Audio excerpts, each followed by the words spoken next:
बहुत बहुत बधाई है बीजेपी के शीर्ष नेतृत्व को, मोदी जी के जादू को, और जो हरियाणा के मुख्यमंत्री है सैनी साहब। जिस तरीके का एग्जिट पोल आ रहा था उससे साफ तय हो रहा था कि कांग्रेस की सरकार इस बार बन सकती है या फिर कांग्रेस पार्टी जीत रही है, लेकिन जब रिजल्ट आया तो उसने सबको चौंका दिया। जनता का जो आदेश है उसको मानना सर्वमान्य होना चाहिए। जो जनता ने जनादेश दिया है उसे आपको सर झुका के कबूल करना चाहिए। विपक्ष हमेशा ही जब भी बीजेपी या इंडिया की बड़ी जीत होती है किसी भी राज्य में या लोकसभा में तो रोने लग जाते हैं कि ईवीएम का रोना है, ईवीएम की सेटिंग है, और जब वो जीत जाते हैं तब ईवीएम कहाँ चला जाता है। राहुल गांधी जितनी बड़ी बड़ी बातें करके आए थे, टाटा बाय बाय और जलेबी, पूरी जलेबी मैं हो जाएगी हरियाणा, तो जनता, हरियाणा की जनता बहुत पढ़ी लिखी, बहुत सभ्य लोग हैं, बहुत देशभक्त हैं। ये देशभक्ति का जादू है, ये एक विकास पुरुष की जादू है, एक विकास की जादू है। देखिए थे किसान का मुद्दा जो था वो कहीं ना कहीं कांग्रेस ने एक पॉइंट बना लिया था और कांग्रेस पार्टी को ये लग रहा था कि किसान का मुद्दा बना के, किसानों का मुद्दा बना के हम जीत सकते हैं। फिर ऐसा क्या हुआ कि सब कुछ फेल हो गया? देखिए, हम राकेश टिकैत जी किसके सपोर्ट में बोलते हैं, कहाँ से बोलते हैं? राकेश टिकैत जी को सीरियस लेता कौन है? मुझे आप लोग नहीं लेते? ना बिल्कुल नहीं। राकेश टिकैत जैसे नेताओं को सीरियस लेना ये कहीं से शोभा नहीं। ये लोग देश तोड़ने की राजनीति करते हैं। कांग्रेस की कोई भी गारंटी नहीं है क्योंकि हर मुद्दे पे कांग्रेस फेल हो चुकी है। इतने साल इन्होंने शासन किया है, तब इनके गारंटी कहाँ थे?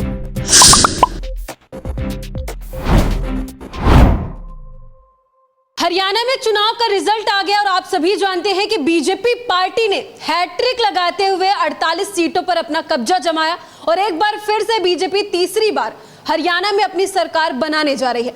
वहीं अगर विपक्ष की बात करें तो विपक्ष लगातार ईवीएम पर सवाल उठा रहा है, और भाई उठाए भी क्यों ना, क्योंकि जब भी जहां राज्य में, जिस राज्य में एनडीए की गवर्नमेंट आती है वहां पर विपक्ष ईवीएम का रोने लगता है। वहीं जब से रिजल्ट आया है तब से कटाक्ष होना भी शुरू हो चुका है और ईवीएम के विश्वसनीयता पर सवाल उठाया जा रहा है।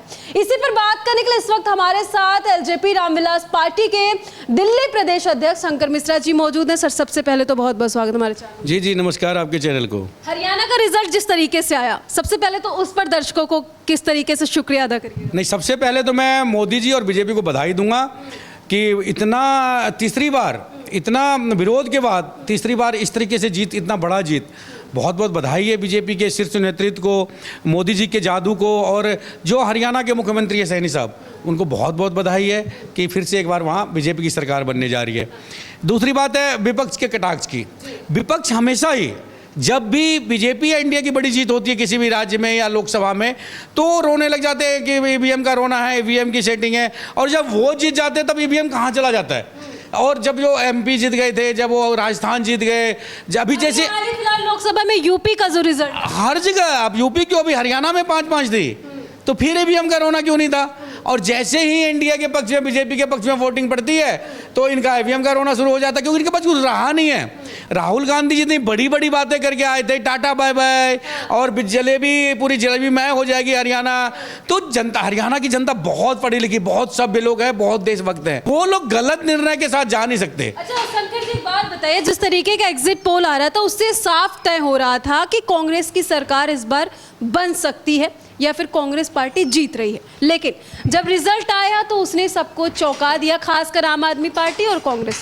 नहीं, देखिए, जो आप लोगों का जो अनुमान आ रहा था, जो एग्जिट पोल एक अनुमान है, वो तय नहीं करता। जब तक ईवीएम खुल के जब तक सामने नहीं आता तो आप उसको तय नहीं कर सकते कि अनुमान एक अनुमान ही रहता। कई बार अनुमान फेल हुए हैं, एग्जिट पोल कई बार फेल भी हुए, सच भी हो जाते हैं, लेकिन हर बार सही होगा ये कोई गारंटी नहीं है। इसी प्रकार से इस बार जितना बड़ा ये उलटफेर हुआ है एग्जिट पोल से, जिस तरीके से कांग्रेस का दिखा रहे थे कि आ रही है, जिस तरीके से कांग्रेस वाले ढोल नगाड़े, और जिस तरीके से अभी राहुल गांधी जी के वहाँ से ढोल मजीरा वाले वापस गए, तो ये एग्जिट पोल अलग चीज़ें थी। और जब ईवीएम खुली तो सामने आ गया दूध का दूध और पानी का पानी हो गया। अच्छा, चुनाव से पहले कांग्रेस पार्टी के बड़े बड़े नेता, चाहे वो भूपेंद्र हुड्डा हो चाहे और भी लोग हों, वो आके प्रेस कॉन्फ्रेंस किए थे और मैनिफेस्टो की बात किए थे, 7 गारंटी 7 वादे। क्या लग रहा है, उनका 7 गारंटी नहीं चला या 7 वादों को जनता ने भरोसा नहीं? नहीं, कोई नहीं। इनकी कांग्रेस की कोई गारंटी मानने को तैयार नहीं है। मोदी जी के आगे सिर्फ एक मोदी जी की नाम ही गारंटी है। अब कांग्रेस की कोई भी गारंटी नहीं है क्योंकि हर मुद्दे पे कांग्रेस फेल हो चुकी है। इतने साल इन्होंने शासन किया है, तब इनके गारंटी कहाँ थे? शंकर जी, ये भी है के कहते हैं कि मोदी जी के नाम पे कई प्रत्याशी जीत जाते हैं, आप बताइए सच्चाई। किसी की गारंटी है ना, मोदी जी की गारंटी कहता हूं ना, उनका नाम ही गारंटी है मोदी जी का। तो इनमें राहुल गांधी जी का क्या हो गया? राहुल गांधी जी कहाँ खो जाते हैं? टाटा बाय बाय करने में लग जाते हैं। अरे रिजल्ट तो आने दीजिए, टाटा बाय बाय उसके बाद कीजिएगा। पहले ही अपने इतना आपको खुश कर लेते हैं, अपने आप में इतना खुश हो जाते हैं कि चलिए हमारी सरकार आ गई। जब तक देखिए जनता की अदालत, चुनाव जो होते हैं जनता की अदालत में जाती है, जनता तय करती है कि किसकी सरकार बनेगी, कौन सी राज्य में। जम्मू कश्मीर में जैसे रिजल्ट है कश्मीर का, उस पर कुछ कहेंगे? नहीं, वहाँ पे हम मुबारकबाद देते हैं एनसी को। उमर अब्दुल्ला जी वहाँ मुख्यमंत्री बनने जा रहे हैं, उनको मुबारकबाद देते हैं। देखिए जनता का जो आदेश है उसको मानना सर्वमान्य होना चाहिए। जो जनता ने जनादेश दिया है उसे आपको सर झुका के कबूल करना चाहिए। और ये ईवीएम क्यों बीजेपी क्यों नहीं रही वहाँ पे ईवीएम? आप लोग क्यों, क्या ऐसा जादू चलाया, एनडीए ने क्या जादू चलाया हरियाणा की जनता पे कि इस बार रिकॉर्ड ही टूट गया सीटों का? नहीं, मोदी जी का जादू है, इसमें किसी कोई बट है ही नहीं। ये मोदी जी का जादू है, ये देशभक्ति का जादू है, ये एक विकास पुरुष की जादू है, एक विकास की जादू है। तो आप कितना भी बल कराइएगा, झूठ का कितना दिन झूठ के हाथ पांव होते नहीं है। और दलितों का अपमान करना कांग्रेस की आदत है। जिस तरीके से वहाँ पे मुद्दा लेकर के लगभग 10 सालों से देखा जा रहा था, या फिर आप देखे थे किसान का मुद्दा जो था वो कहीं ना कहीं कांग्रेस ने एक पॉइंट बना लिया था, और कांग्रेस पार्टी को ये लग रहा था कि किसान का मुद्दा बना के, किसानों का मुद्दा बना के हम जीत सकते हैं। फिर ऐसा क्या हुआ कि सब कुछ फेल हो गया? देखिए हम लोग भी किसान के बच्चे हैं, हम लोग भी किसान के घर से आते, किसान के बेटे हैं। किसान का मुद्दा बनाना इतना आसान नहीं है। किसान इस देश को चलाते हैं, किसान हैं तो हम लोग हैं। किसानों पर राजनीति कौन कर रहा है? नहीं, कांग्रेस कर रही है। ये कांग्रेस देखिए 100% कांग्रेस किसान पे राजनीति करती है। हम लोग राजनीति नहीं करते, हम लोग भी किसान के बेटे हैं, किसान के घर से आते हैं। अगर किसान अनाज जाके देखिए, अनाज किस तरीके से खेतों से निकल के आता है, एक एक दाना उठा के किसान आपके वहां तक पहुंचाता, तब आपके टेबल पे सज के थाली आती है। तो किसानों का सम्मान, किसान और सेना, इनके लिए तो जो बोलता है उससे गलत कोई है ही नहीं। सेना आपके देश पे रात दिन अपनी जान देने को तैयार है, और किसान जो है वो एक एक दाना उठा के आपके थाली, मतलब वहाँ आपके बाजार तक, आपके शहर तक भेजते हैं, तब आपके थाली में परोस के वो खाना आता है। तो इनके बारे में बोलना ही सबसे बड़ी गलत बात है, और इसमें जो राजनीति करते हैं उससे तुच्छ राजनीति और कुछ हो ही नहीं सकती। किसानों के जो सबसे बड़े अपने आप को नेता बताते हैं राकेश टिकैत, उन्होंने कहा कि बीजेपी अगर फिर से सरकार बना रही है हरियाणा में या जीत रही है तो अब देश बिकने से कोई रोक नहीं सकता। अभी तक तो नहीं बिका, 10 साल हो गए, तो अभी तक तो देश बिका नहीं। अब राकेश टिकैत जी किसके सपोर्ट में बोलते हैं, कहाँ से बोलते हैं? राकेश टिकैत जी को सीरियस लेता कौन है?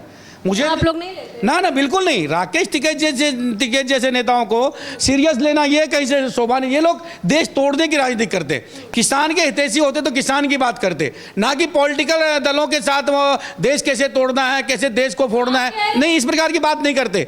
तो राकेश टिकैत जी को नहीं सीरियस लेना चाहिए। देश के बारे में जो अच्छा बोले उनको सोचिए, उस नेता के बारे में बात कीजिए। एनडीए को तो जनता ने फिर से चुन लिया, तीसरी बार सरकार बन रही है वहां पे, तो अब जनता के लिए आप लोगों को सच में कुछ खास करना चाहिए, जो कमी वहां।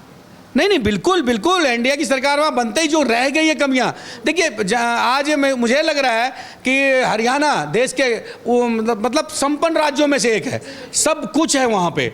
तो और उसको और विकसित कैसे कर सकते हैं? मोदी जी ने कल ही कहा है कि और हम क्या कर सकते हैं वहाँ पे बहनों के लिए, माताओं के लिए, बेटियों के लिए, और हम क्या कर सकते हैं वो करेंगे। तो ये गारंटी है, मोदी जी का कहना ही गारंटी है। देश के प्रधानमंत्री आज तक जो भी कहा है वो उन्होंने किया है, तो मोदी जी का कहना ही गारंटी है कि फिर और विकास हो गया हरियाणा में। अरविंद केजरीवाल कहते हैं रिजल्ट आने के बाद, जैसे ये माना जा रहा है, ये कटाक्ष राहुल गांधी के ऊपर कि इतना ज़्यादा आत्मविश्वास करना ठीक नहीं था, जिस तरीके का रिजल्ट आया उसको लेकर के। तो राहुल गांधी, अरविंद केजरीवाल को स्पेशली आप लास्ट में क्या बोलना चाहेंगे? दोनों एक ही ताली के चट्टे बट्टे भाई, एक ही सिक्का के दो पहलू हैं ये। दोनों में इतनी नाराजगी क्यों दिख रही है? नहीं, नाराजगी अब क्या है कि अभी लोकसभा में मिलकर लड़ते हैं, विधानसभा में अलग हो जाते हैं। तो अब ये तो सास बहू की लड़ाई तो हम तो निपटा, एनडीए तो निपटाने से रही, ये सास बहू की लड़ाई है इनके घर की। क्योंकि लोकसभा में दिल्ली में मिलकर लड़े और विधानसभा में हरियाणा में अलग हो गए। अब फिर अभी दिल्ली की चुनाव आने वाली है, की बारी है, तो क्या होगा? नहीं, अब देख लो, एनडीए ने कह दिया हरियाणा तो हुई हमारी, अब है दिल्ली की बारी। तो दिल्ली में भी एनडीए की सरकार बनेगी और पूरी बहुमत से बनेगी। केजरीवाल जी को झोला झंडा उठा के यहाँ से चले जाना चाहिए, क्योंकि डंडा लेके तैयार है झाड़ू का। और केजरीवाल मतलब जो राहुल गांधी जी का है वो तो इतने बड़े बोलेपन है, इतने बड़े कांग्रेस के नेता, लेकिन इतने बड़े बोलेपन है कि इतना आत्मविश्वास से उन्होंने वो हो गए कि जलेबी और ढोल नगाड़ा ये सब चले गए। तो चलिए, शुभकामनाएं राहुल गांधी जी को भी, और जो एनसी की सरकार बन रही है उनको भी शुभकामनाएं। एक बार पुनः बीजेपी को बहुत बहुत बधाई, मोदी जी को बहुत बहुत बधाई कि फिर से एक बार तीसरी बार रिकॉर्ड मतों से हरियाणा में फिर एक बार एनडीए की सरकार बनने जा रही है।